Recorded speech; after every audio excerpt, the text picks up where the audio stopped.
A região que hoje corresponde à Argentina era habitada por querandins, quinchuas, charruas e guaranis até a chegada dos conquistadores espanhóis liderados por Juan Díaz de Solís em 1516. Sua independência só foi conquistada em 1816, após a revolução que derrubou o vice-rei espanhol em 1810. Proclamou sua primeira constituição em 1853, a qual ainda é vigente, mas com pequenas modificações ocorridas em 1994. A metade do século XIX foi marcado por conflitos internos entre liberais civis e conservadores militares, destacando-se o início do movimento peronista ao final da Segunda Guerra Mundial. Entre 1955 e 1983, houve uma alternância muito grande no poder, com inúmeros presidentes militares e civis, além de golpes frequentes e instalação de ditaduras violentas. Mas hoje nós iremos falar sobre todo o processo que levou à independência argentina.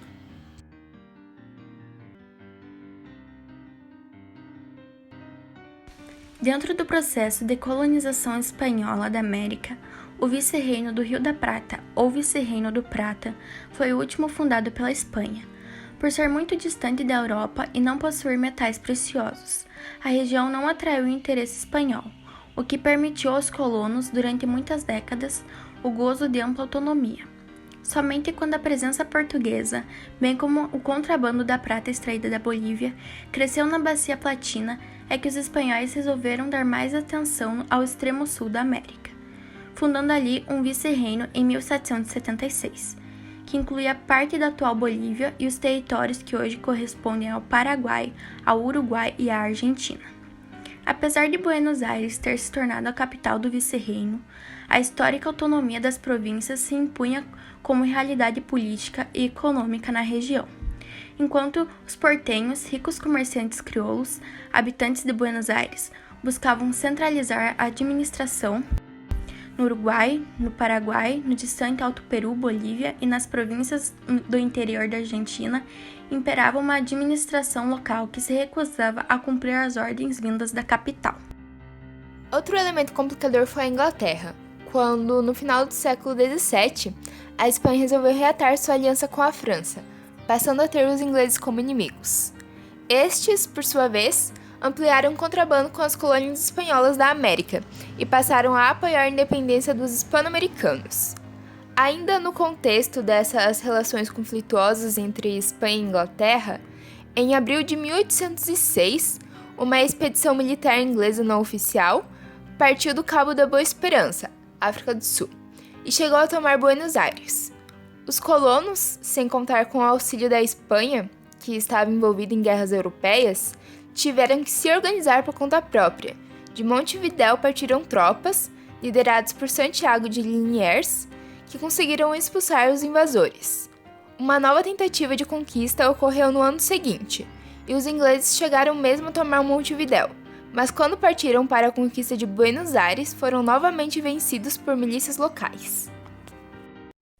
Esses episódios foram muito importantes para o processo, já que os colonos perceberam que não precisavam mais da ajuda do auxílio metropolitano.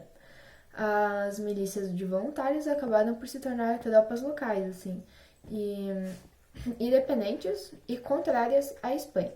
Santiago de Liniers foi escolhido em 1807 como o novo vice-rei, sem que a Espanha tivesse indicado. Como vimos, as tentativas inglesas de controle da região somaram-se à autonomia das províncias, fazendo com que o espírito independentista crescesse entre os colonos do Rio da Prata.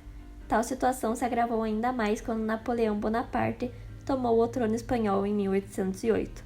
A crise se instalou no vice-reino do Prata, pois cada província passou a buscar seu próprio caminho rumo à independência, enquanto Buenos Aires tentava manter sua soberania. E mesmo depois, em 1808, quando a Espanha rompeu com a França, pois Napoleão aprisionara o rei Fernando VII, os ingleses mantiveram uma diplomacia dúbia. Publicamente eram aliados das juntas governativas na Espanha, mas ao mesmo tempo, de maneira extraoficial, continuavam apoiando os rebeldes nas colônias.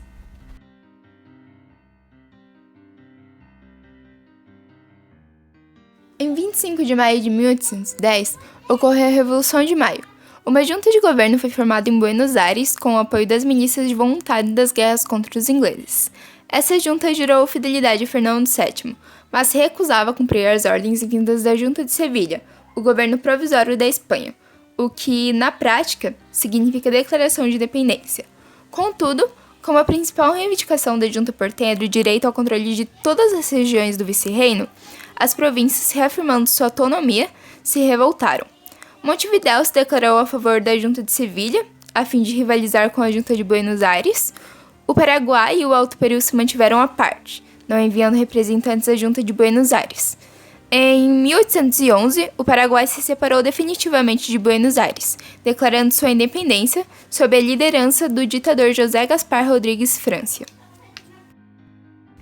Na primeira junta de Buenos Aires, organizada em maio de 1810, houve a liderança de 3 argentinos, que foram fundamentais para a proclamação da independência argentina.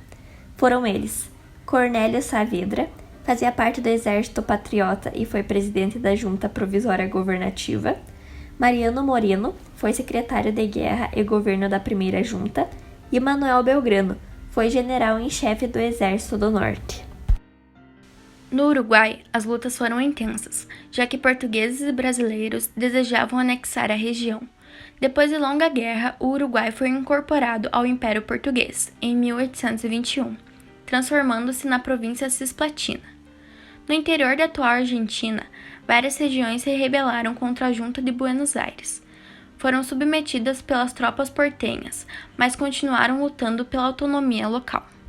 Em 9 de julho de 1816, a burguesia crioula de Buenos Aires proclama oficialmente a independência do antigo vice-reinado espanhol do Rio de la Plata, sob o nome da Província Unida da Prata. 6 anos antes, aproveitando-se da Revolução de Maio de 1910, os habitantes da colônia espanhola do Rio da Prata derrubaram o vice-rei e constituíram uma primeira junta. Somente em 1816, com a definitiva proclamação de independência, surgiu o país denominado Províncias Unidas do Rio da Prata, que tinha como princípio o federalismo. Mais uma vez, os crioulos portenhos tiveram que ceder. Diante dessa realidade, restava a Buenos Aires a manutenção do controle sobre a Bolívia e suas ricas minas de prata. Por isso, várias tropas foram enviadas para a região, a fim de anexá-la. Mas as dificuldades geográficas e logísticas, principalmente no que se refere a ultrapassar a Cordilheira dos Andes e a presença maciça de espanhóis na colônia vizinha, transformou tal empreitada em algo quase impossível. Somente a genialidade de San Martín, militar argentino, conseguiu superar tais problemas, mas quando chegou à Bolívia, as lutas locais já eram tão intensas que ele não conseguiu manter a região sob o controle de Buenos Aires. Dessa forma, o centralismo defendido pelos portenhos foi sendo dilapidado e o vice-reino do Prata se desintegrou. Somente em 1863, Buenos Aires conseguiu se tornar a capital das províncias da atual Argentina. A guerra terminou em 1825, após a rendição da Espanha, e teve como principal consequência a independência do vice-reinado do Rio da Prata. Em fevereiro de 1825, a Grã-Bretanha foi a primeira nação a reconhecer a independência, através da assinatura de um tratado. Em 1826, as Províncias Unidas mudaram o nome para República Argentina, nome atual e que foi oficializado na primeira Constituição promulgada neste mesmo ano.